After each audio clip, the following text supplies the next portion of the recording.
Boa noite, gente. Graça e paz da parte de Jesus. Sejam todos muito bem-vindos nessa noite. Eu tenho uma palavra no meu coração. Quero muito poder compartilhar com você hoje. Quantos estão com fome da palavra de Deus? Digam glória a Deus. Amém. Então, abra sua Bíblia, se você pode, no livro de Ruth, no capítulo 1. Está no iniciozinho da Bíblia.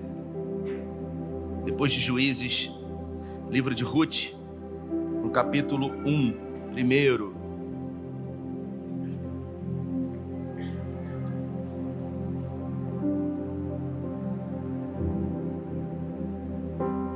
Vamos botar no telão também. Diz assim em minha tradução: houve uma época quando os juízes eram os líderes de Israel, em que a fome assolou a terra. Um homem de Belém, de Judá, deixou sua casa e foi morar em Moabe. Ele levou a mulher e 2 filhos. O homem chamava-se Elimeleque, sua mulher Noemi e seus filhos Malom e Quilion. Eram efrateus de Belém de Judá. Os 4 mudaram-se para Moabe. Elimeleque morreu, deixando Noemi e seus 2 filhos. Os filhos se casaram com mulheres moabitas. A primeira se chamava Orfa e a outra Ruth.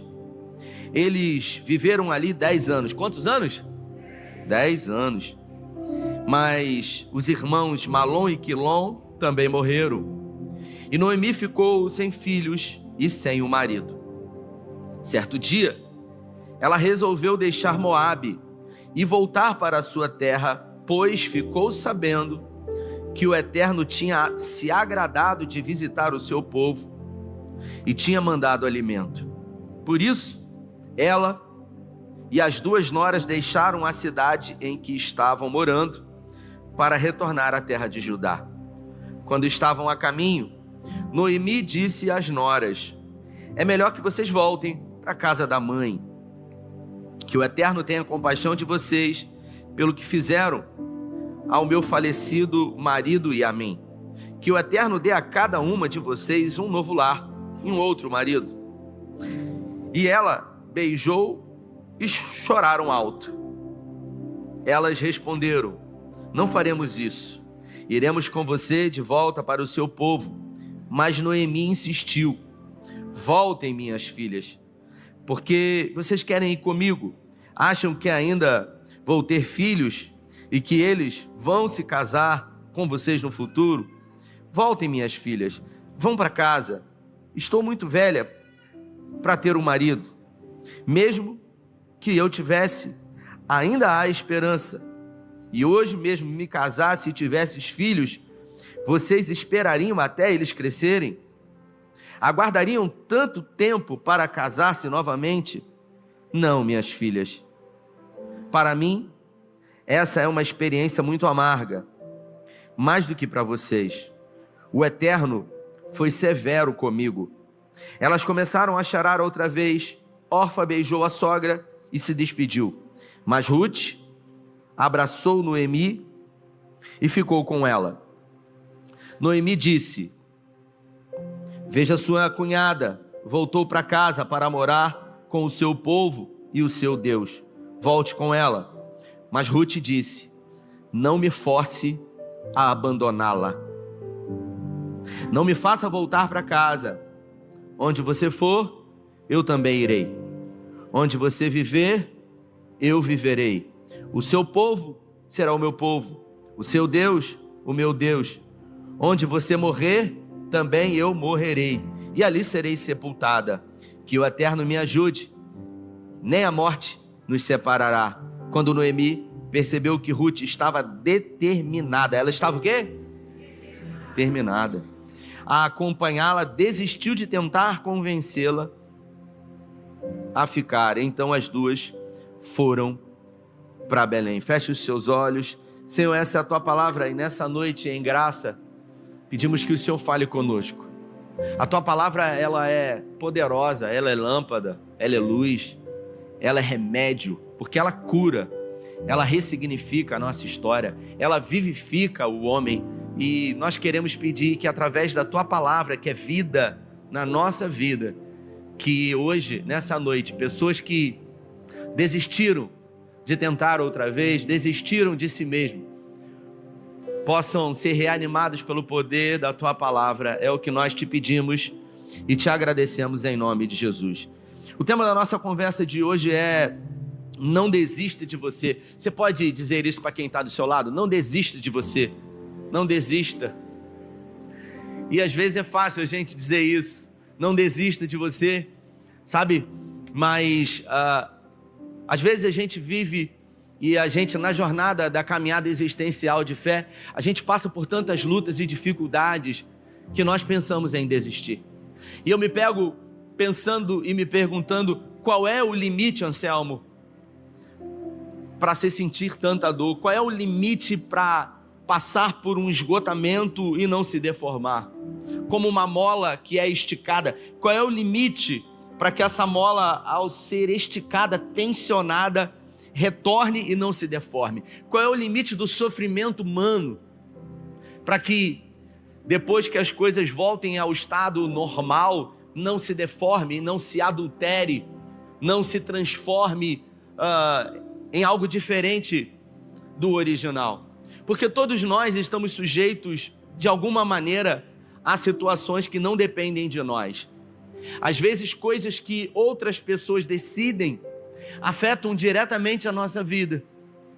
E, às vezes, coisas que estão fora do nosso controle nos alcançam, como, por exemplo, em 2020, um vírus que a gente não sabe de onde veio. Existem muitas especulações, por acidente ou de forma proposital, não se sabe, não tendo nada a ver comigo e nem com você, foi criado por alguém ou mutado, de alguma maneira alcançou a humanidade. Você não tinha controle sobre isso, eu não tinha controle sobre isso, mas isso alcançou a nossa vida e nos afetou e nos atravessou e matou pessoas que nós amamos muito, pessoas que de alguma forma tinham sonhos, planos, projetos, e diante daquilo que aconteceu, que nós não tínhamos o controle, a nossa vida mudou. E quantas são as vezes que situações que não dependem de você afetam você e te fazem passar por um momento, uma fase ou um tempo muito difícil na sua vida? Nós estamos falando de uma mulher, e eu queria falar sobre ela hoje. Uma mulher chamada Noemi, que, na minha opinião, uma mulher que sofreu e sofreu muito. Ela sofreu durante 10 anos. Foram 10 longos anos. Uma belemita, ela era de Belém. Uma mulher que amava o Deus de Israel, que adorava a Ele. Uma mulher que desde pequena tinha sonhos e projetos e planos. Uma mulher que o sonho dela provavelmente era constituir uma família, ter filhos, como toda mulher. E isso aconteceu na vida dela. Ela se casou com um homem chamado Abimeleque. E depois de se casar, ela foi agraciada pelo Senhor por 2 filhos, Malom e Quilion. E tudo estava maravilhosamente bem para essa mulher chamada Noemi. Ela tinha um marido que a amava, e ela o amava e retribuía a ele, servia a ele. Ela tinha um Deus poderoso.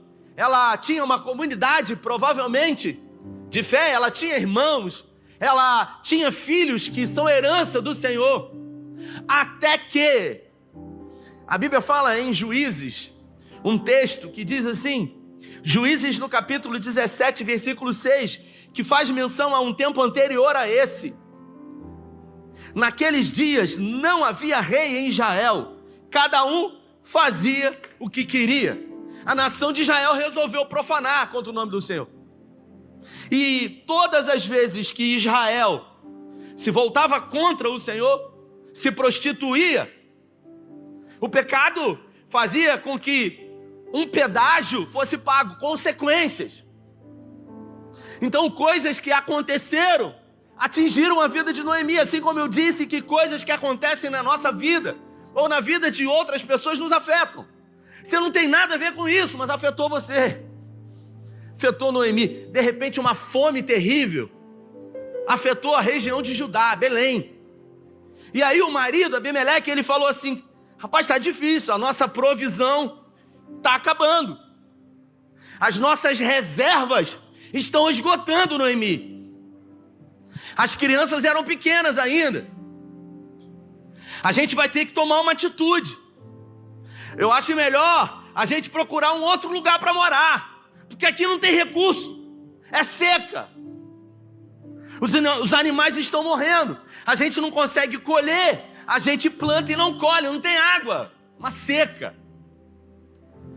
E isso era consequência do pecado do povo. O que eles tinham a ver com isso? Aparentemente nada, mas afetou, assim como afeta a sua vida. Decisões de pessoas.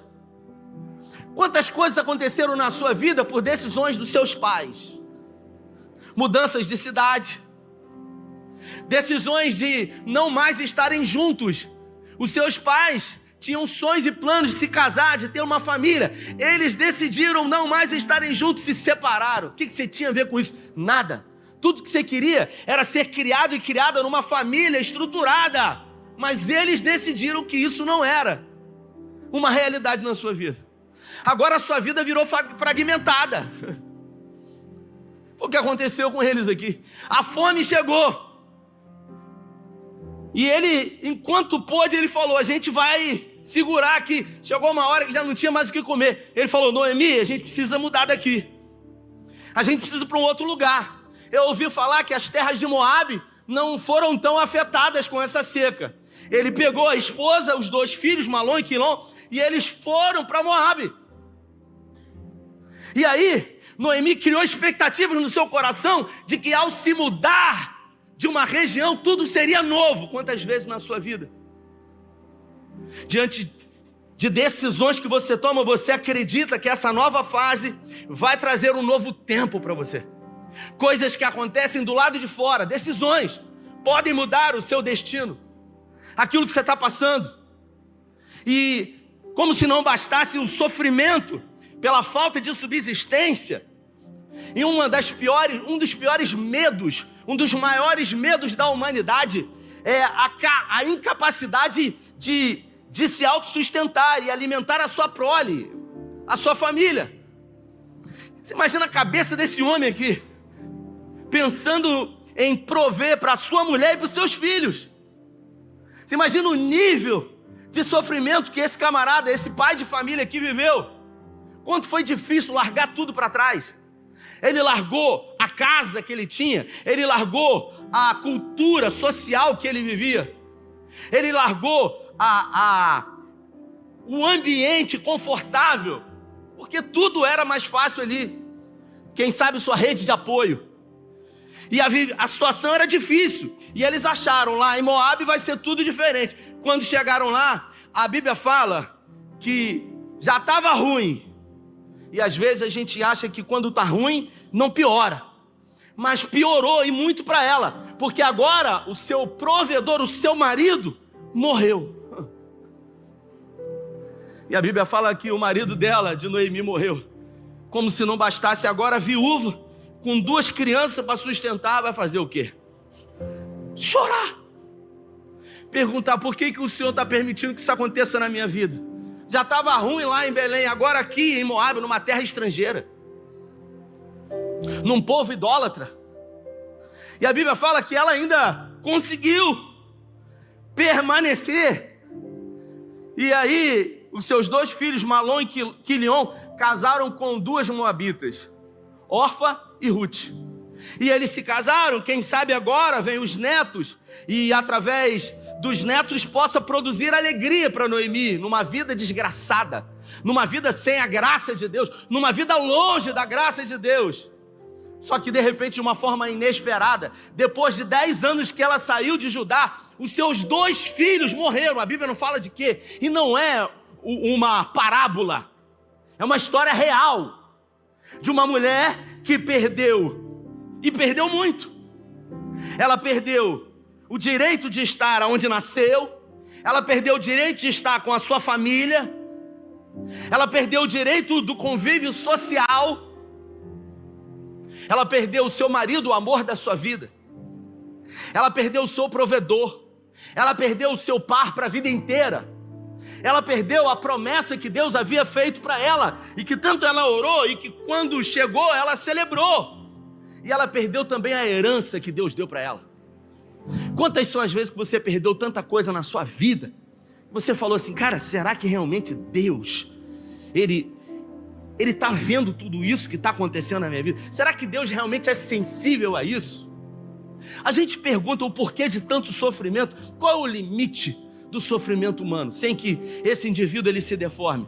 Qual é o limite que o ser humano ele pode ser submetido à dor, à perda, a abandono, sem que ele enlouqueça, até que de alguma forma se justifique o sofrimento, porque a Bíblia fala que Deus não tem alegria no sofrimento humano, Deus não tem prazer no sofrimento humano, o texto diz isso.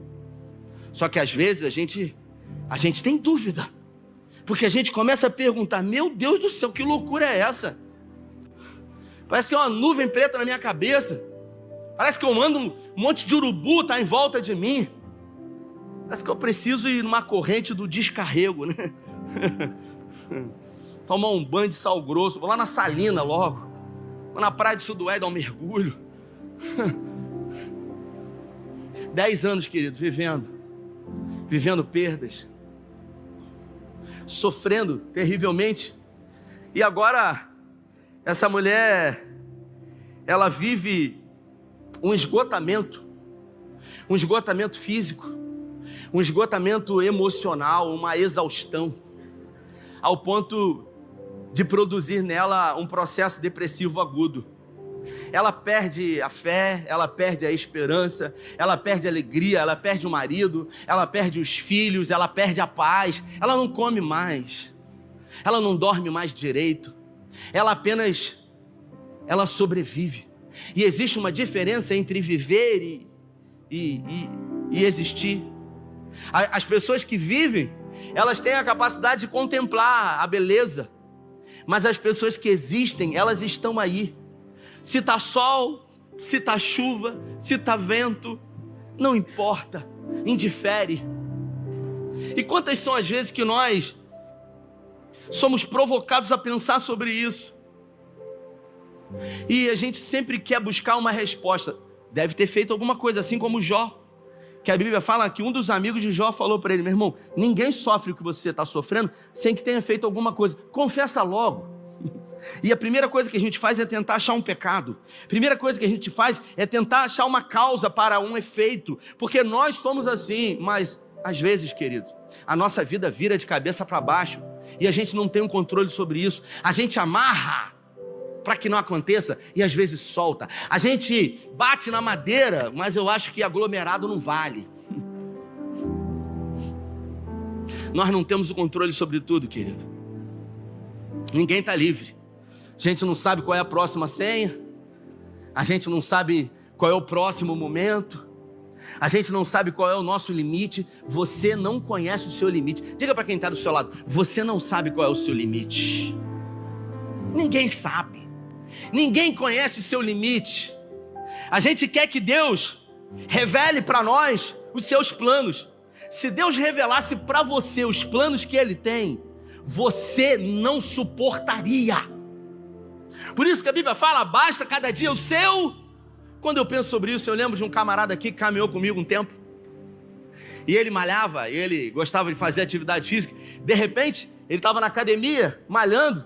E alguém falou para ele, rapaz, um lado seu está mais alto do que o outro aqui, o trapézio. Aí ele falou, eu acho que eu estou pegando peso torto. Aí ele começou a pegar o peso maior do outro lado, para que de alguma forma, Douglas, pudesse acertar. Aí ele botou a mão aqui, tinha um caroço. Aí ele foi no médico. Aí o médico falou assim, tem um câncer aí, meu irmão. Aí ele falou, o quê? Falou, tem um câncer. A gente vai ter que tirar. E aí ele tirou. Agora você tem quimioterapia para fazer. Agora você tem radioterapia para fazer. E ele jovem, ele falou, meu Deus, um câncer, mas eu não tenho histórico na família. Por que isso está acontecendo na minha vida? Não sabe, quem que sabe? Deuteronômio capítulo 29, no versículo 29, diz que as coisas reveladas pertencem a nós. e aos nossos filhos, e as coisas encobertas pertencem a Deus, o Senhor nosso Deus. Tem coisas que você não vai ter resposta. Você quer resposta? Eu quero resposta. Todo mundo quer uma resposta. Por quê? Para quê? O quê? Tudo isso não faz sentido nenhum. E ele foi curado. Você pode dizer glória a Deus? Glória a Deus. Aleluia. Um ano depois sente umas dores na perna. Eu dei umas dores na perna. Umas dores terríveis na perna. Ele vai no médico. O médico fala para ele: você está com leucemia mesmo. Quê? Pastor, mas diz que o raio não cai 2 vezes no mesmo lugar. E ele falou: na sua vida caiu. O médico falou para ele. E o primeiro câncer, o segundo não tem a ver com o primeiro. Você foi premiado na loteria. Você vai ganhar quanto? Eu vou ganhar 2 cânceres. Aí você pergunta: o que Deus quer com isso? O que Deus tem com isso? O porquê, o pra quê, o que? A gente quer resposta. Diga: eu quero resposta. Pergunta, diga para quem está do seu lado, me ajude a pregar. A gente quer resposta. E ele precisou passar por todo o processo de novo. Quimioterapia, radioterapia, banco de doação, transplante de medula óssea, até que, diante de todo o processo que ele passou, novamente ele foi curado por Deus. Você pode dizer glória a Deus? Pode aplaudir Jesus.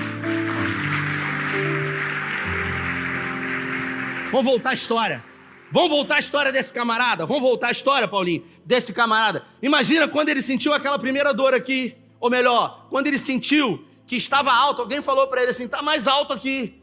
Aí ele foi no médico, mas antes ele orou, ele foi na igreja. Aí ele foi na igreja e ele falou assim: pastor, ora por mim. Eu estou conjecturando, não aconteceu. Ora por mim, pastor. E aí Deus toma o pastor em revelação, fala para ele: olha, Deus manda te dizer que isso é um câncer. Você vai passar quimioterapia, radioterapia, vai ser um inferno na sua vida, vai ser terrível. Vai ter dias que você vai chorar, vai ter dias que você não vai suportar, vai ter dias que você vai achar que é o fim, mas você vai ser curado, e depois que você for curado, você vai ter outro câncer.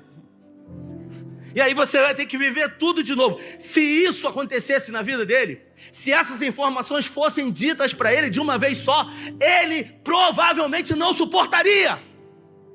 Assim como você também, que quer resposta, que quer o mapa todo da história, que quer que Deus revele tudo, que quer que Deus entregue tudo para você. Por isso que quem sabe o seu limite é Deus. Diga para quem está do seu lado: quem sabe o seu limite é Deus. E às vezes a gente fala: eu acho que eu não vou aguentar. Você acha, Deus tem certeza que você aguenta, porque a palavra dele diz que se veio até você, primeiro, é porque ele permitiu. E segundo, é porque na força dele você tem condições de superar e de vencer no nome dele. Mas fiel é o Senhor, que quando permite ou produz a tribulação, envia também o escape. Então diga: eu preciso do escape. Todos nós precisamos do escape. Essa mulher, ela perdeu, e eu enumerei algumas coisas aqui que ela perdeu. Ela perdeu a estabilidade, ela perdeu o direito de morar na sua terra natal, ela perdeu o convívio com a sua família, ela perdeu o marido, ela perdeu a provisão, ela perdeu os filhos, ela perdeu os sonhos, ela perdeu as promessas de Deus, ela perdeu a esperança, ela perdeu a alegria. Ela foi alcançada por uma terrível depressão. Noemi, ela desistiu dela mesma. Noemi quer dizer agraciada. Noemi quer dizer formosa, agraciada. A Bíblia fala que esse período durou 10 anos na vida dela. 10 longos anos de sofrimento. Até que, repita comigo, até que. Às vezes a gente está esperando esse até que. Até que ela ouve falar que o Deus da vida dela, o Deus do povo dela, estava visitando Belém. Estava trazendo de volta provisão a Belém. Mesmo sem esperança, mesmo desacreditada dela mesma, ela resolve voltar para Belém. E ao voltar para Belém, ela leva as suas 2 noras. E quando chega na metade do caminho, ela fala o seguinte: olha, vamos fazer o seguinte, eu já estou velha, não tenho como casar de novo, porque aí eu vou casar, vou ter filho, os filhos vão crescer, para que vocês se casem com esses meninos. Olha quanto tempo, ainda que eu casasse hoje, Olha o meu estado esquelético. Olha o meu estado, olha a minha condição emocional. Ninguém me quer. Eu sou viúva. Então, voltem. E aí elas falam, não, a gente não vai te abandonar, de jeito nenhum. Mas ela insistiu, porque ela havia desistido dela mesma. E quando a gente desiste de nós mesmos, a gente quer se isolar. A gente não quer estar no convívio social. A gente não quer ver ninguém, a gente não quer estar com ninguém. A gente não quer se socializar. É um processo depressivo. Pessoas que estão desenvolvendo um processo depressivo, elas querem se isolar, é o primeiro passo, não quer ver ninguém, não quer falar com ninguém. Quando eu tive um infarto ósseo na cabeça femoral, que o médico falou assim, ó, tem que botar uma prótese, você tem 36 anos. Você botar uma prótese agora, isso vai durar 15 anos, 10 anos. Daqui a 15 você vai ter saúde para operar de novo. É melhor a gente tentar, não teve um afundamento. Você vai ficar sem andar. E eu fiquei sem andar. E eu fiquei em cima de uma cama, sem andar. E a Bíblia ficou na estante. E eu olhava para a Bíblia, mas eu ficava vendo as séries de TV. No primeiro dia, eu não orei. No segundo dia, eu não orei. No terceiro dia, no quarto dia, passou uma semana, eu não li a palavra. Com 15 dias, as pessoas queriam me visitar e eu falava para Carlos o seguinte, fala que eu fui no médico, dá uma desculpa, eu não quero ver ninguém, eu não quero falar com ninguém. Eu comecei a desenvolver um processo depressivo, eu falei, eu não quero estar com ninguém. Eu não estou bem, eu trocava o dia pela noite. Eu perdi a alegria de viver. Eu perdi o prazer diante de uma circunstância, diante de uma fase, diante de um ciclo, diante de um momento.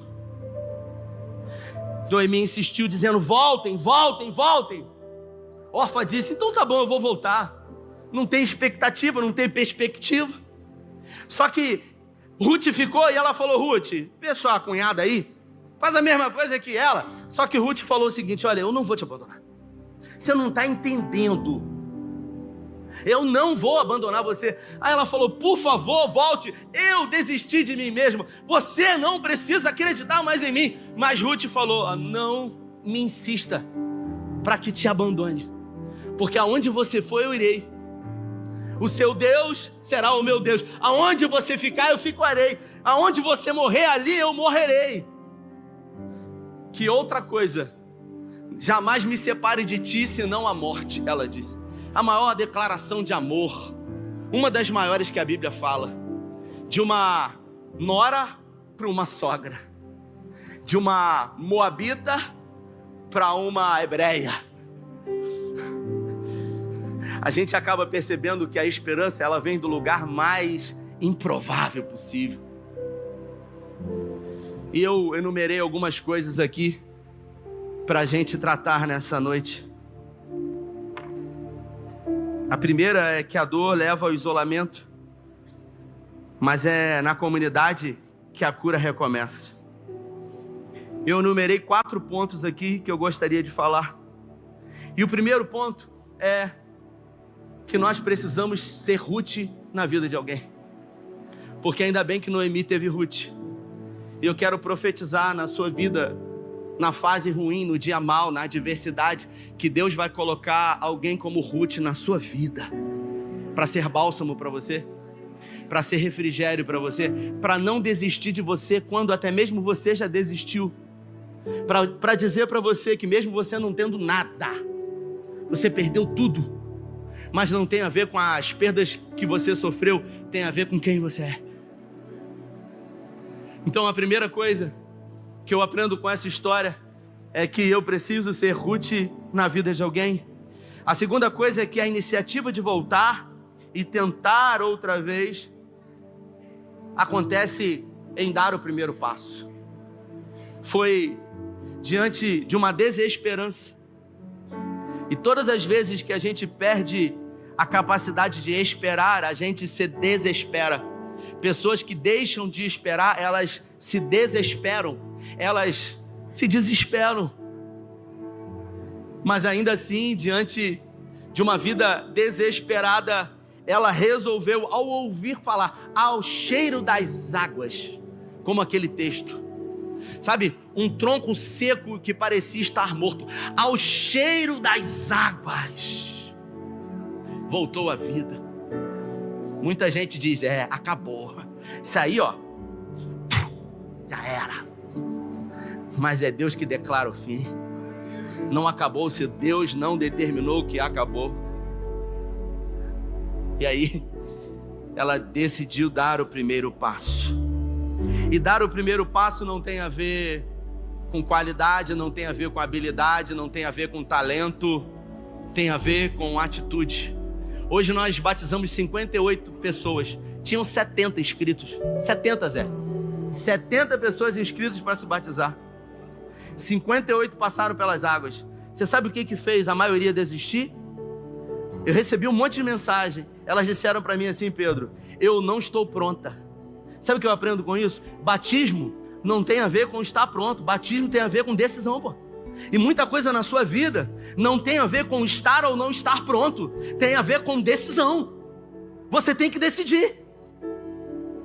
Porque Deus diz, eis que eu ponho diante de vós a bênção e a maldição. Aí Deus fala, eu aconselho que você escolha a bênção. Mas é você que vai decidir, porque eu dei a você o árbitro. Aí tem gente que escolhe o quê? A maldição. Então, se você escolheu isso, é você que vai escolher, é você que vai decidir. É você que vai decidir diante das perdas que você teve. Se você vai se lamentar, se você vai se autocomiserar, se você vai dizer que ninguém te ama, se você vai lamber as suas feridas, se você vai se auto-justificar como aquele homem no tanque de Betesda, que Jesus pergunta para ele, o que você quer que eu te faça? Aí ele fala, não tem ninguém. Tem gente que é assim. Tem gente que posta coisas na internet para receber comiseração dos outros. Tem gente que posta coisas na internet. E eu não estou mandando indireta para ninguém. Eu estou dizendo para você que acontece. É gente que precisa do reforço positivo dos outros para continuar sendo empurrado. Davi, quando ele não tinha ninguém para se reanimar, quando os amigos dele se voltaram contra ele, a Bíblia fala que ele se reanimou no Senhor. É no Senhor que você tem que buscar ânimo. Você vai contar com quem está do seu lado, que às vezes está pior do que você, rapaz. Então, segunda coisa, iniciativa de voltar e tentar novamente. Dar o primeiro passo. Diga, dar o primeiro passo. Terceira coisa, use o que você tem. Mesmo diante de perdas, mesmo diante de uma vida desgraçada, existe um dom em você. Existe um talento que Deus deu. A Bíblia fala que o Espírito Santo, ele delibera talentos. Ele delibera. Foi ele que deu. Na parábola dos talentos, ele diz que a cada um ele deu segundo a sua capacidade. Ou seja, se Deus deu a você, se o Espírito Santo deu a você, é por causa da sua capacidade. Então não diga que você não pode, que você não consegue, que não é para você, porque tem coisas que deu para você, que Deus deu a você, que não deu para mim. E que se eu tentar fazer, vai ser mais difícil. O desafio é descobrir qual é o nosso elemento, Pedro. O desafio é esse. Porque quando eu encontro o meu elemento, cara... Agora, tem gente que nasceu para nadar e quer correr. Você nasceu para nadar, meu irmão. Aí você quer correr, porque você vê todo mundo correndo e você fala, eu queria tanto correr. Eu vou dar um exemplo aqui. Quando eu brinco que eu quero cantar, é brincadeira. Mas o Freud, ele diz que brincando, a gente diz tudo, até a verdade. Isso é do Freud. E aí, eu quero cantar. Não, eu não quero. Eu gostaria de cantar. Aí, às vezes, eu vejo esses caras com a voz. Um dia, o Lucas Augustinho esteve aqui. Aí eu falei para ele, rapaz, eu tinha vontade de cantar. Aí ele veio aqui, rapaz. Ele falou, pastor, vem aqui cantar comigo. Passei uma vergonha, cara. Passei uma vergonha. Ele botou aquela música lá no alto, no tom. Pô, tem figurinha até hoje, vídeo aí até hoje. Aí ele veio de novo. Aí Salomão estava aqui. Eu falei, Salomão, vem aqui. Vamos dançar um reggae aqui. Lucas Augustinho, dança um reggae aí. Falei, toma agora. Tem figurinha até hoje aí na vida dele aí. Ele. Vingança é um prato que se come frio. Não é pra falar isso não. Corta essa parte. Terceiro, use o dom que você tem. Mesmo na fraqueza, há um dom. Diga, mesmo na fraqueza, existe um dom em mim. E quarto, a restauração vem de onde menos se espera. A esperança não é um sentimento. A esperança é uma jornada. A esperança, ela retorna quando eu decido tentar outra vez. Porque não tem a ver com quantas vezes você sofre perdas. Tem a ver com quantas vezes, a despeito de ter sofrido as perdas, você decide não desistir. Porque a vida não é feita de cume. Eu falei algumas semanas atrás de um camarada que treinou durante anos para subir o Monte Everest. E quando ele subiu, ele ficou 38 minutos lá em cima no cume, no lugar mais alto do mundo. E ele falou, é isso? Mas tem mais o quê? É só isso? Então, a felicidade não é um lugar, pô. A felicidade é o caminho, é como se vive. Porque se você projetar toda a sua expectativa de vida a um lugar, quando você chegar nesse lugar, você vai falar assim, poxa, mas... Então, não tem a ver com o lugar, tem a ver com a forma como você se chega. É gente que chegou a lugares que sonhava, que imaginava, mas pagou um preço muito caro, porque deixou pelo caminho pessoas que eram fundamentais e importantes. E quando chegou lá, os filhos já não estavam mais. Eu já ouvi isso de pessoas. Os filhos querem os meus presentes, mas não querem mais a minha presença. E eu disse, talvez porque na jornada, você, ao invés de estar presente, você decidiu dar presente. Então tem a ver com a jornada que se vive. Então entenda que há sempre esperança em Deus. E a Bíblia fala que a história de Noemi, ela foi transformada de uma forma inesperada. Porque Ruth decidiu ser para ela aquilo que ela precisava.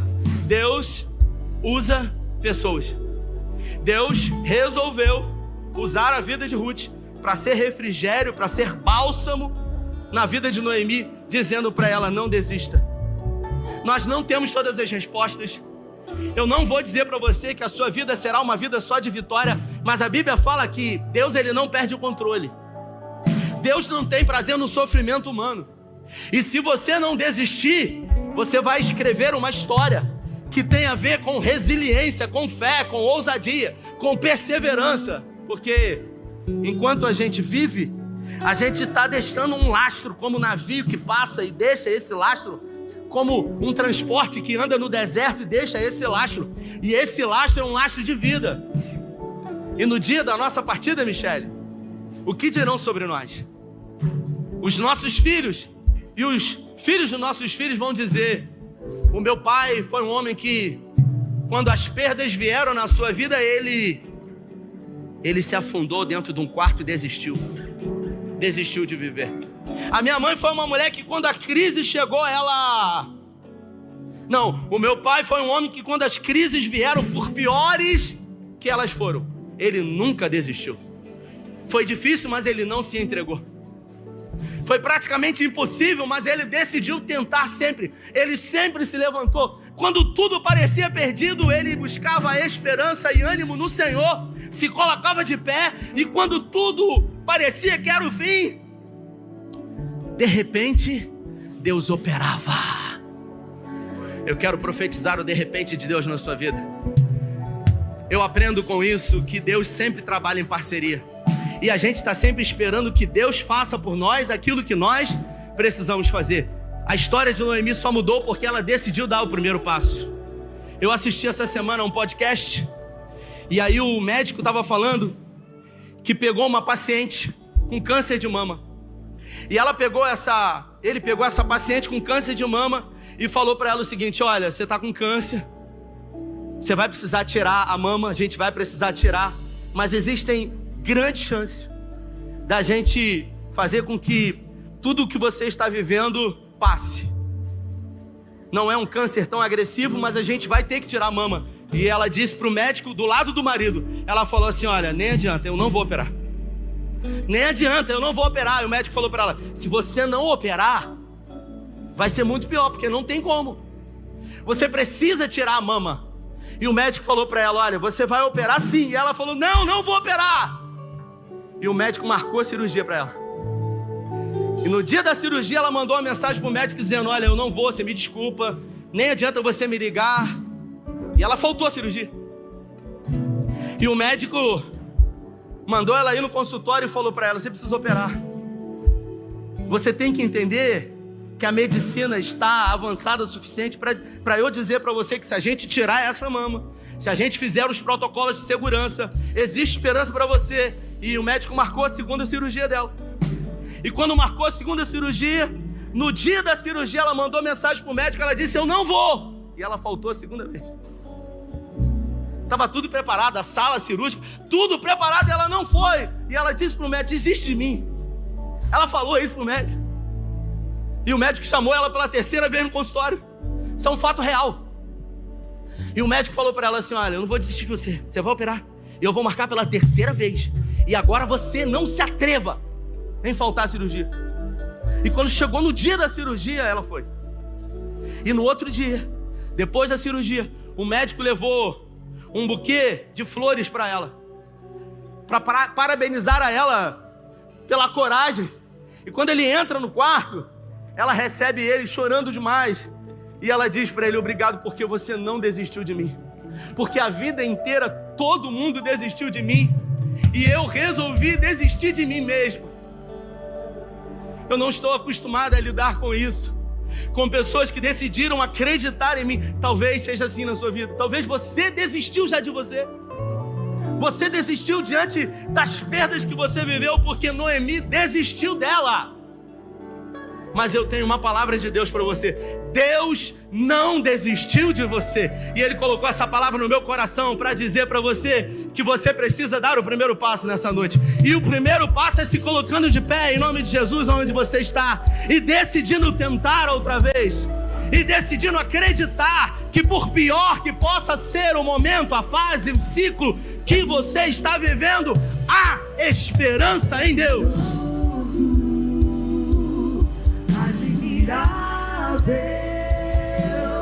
Tão sublime em que a lei, aleluia, enfim será completa. Dá a mão a essa pessoa que está do seu lado aí. Dá a mão a essa pessoa que está do seu lado. Se você pode, seja Ruth na vida desse alguém que está do seu lado e diga o seguinte: você não vai desistir. Diga, você não vai desistir. Você não vai desistir. Sabe, na minha vida, em alguns momentos, Deus usou pessoas para serem Ruth. Eu sei que às vezes é chato você ouvir a mesma história, sempre. Mas eu vou dizer para você que na minha vida fez diferença. Eu só estou aqui porque em algum momento Deus usou pessoas como Ruth para não desistir. Deus usou líderes, Deus usou homens e mulheres dele para ser um instrumento. Eu perdido, claudicante, inconstante. 2 líderes da Metodista Central, Leozinho e Flavinho. Negozinho, vai ter um retiro, você precisa ir, meu filho. Eu só queria saber de fumar cigarro, de maconha. Andava com uma prancha debaixo do braço, sem esperança diante das perdas que eu vivi. Perdi pai, perdi mãe, perdi a esperança, uma vida fragmentada. Eu falei, eu só vou se puder levar barraca. Ninguém vai ficar em barraca. É nesse momento que a sensibilidade de algumas pessoas, sabe, fazem com que a nossa vida mude. Qual era a minha ideia de levar barraca? Totalmente depressivo, na busca de um isolamento, e eu levei uma bola de maconha para o retiro espiritual da igreja. Aquele menino viciado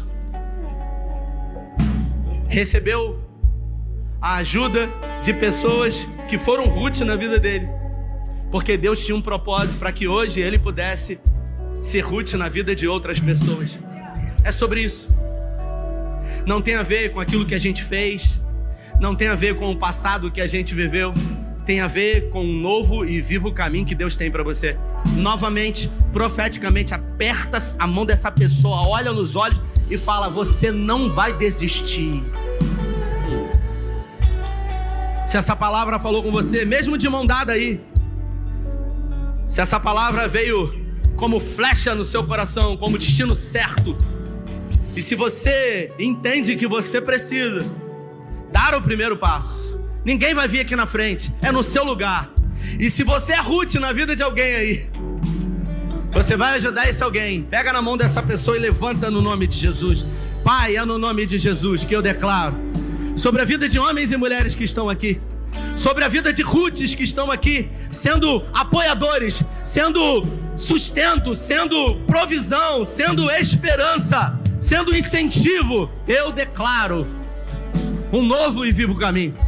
Eu declaro que diante de dor, de sofrimento, de abandono, de perdas, o Senhor possa estabelecer esse tempo novo, essa nova fase, esse ciclo novo.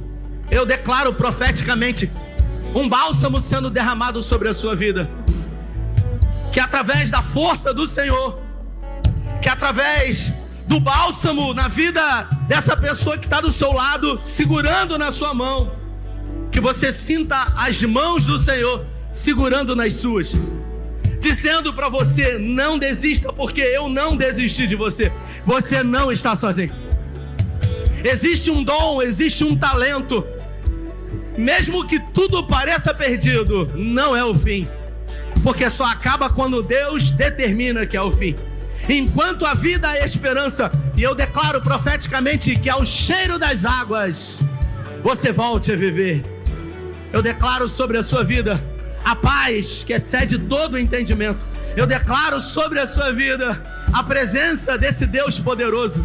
Eu declaro sobre a sua vida um novo momento.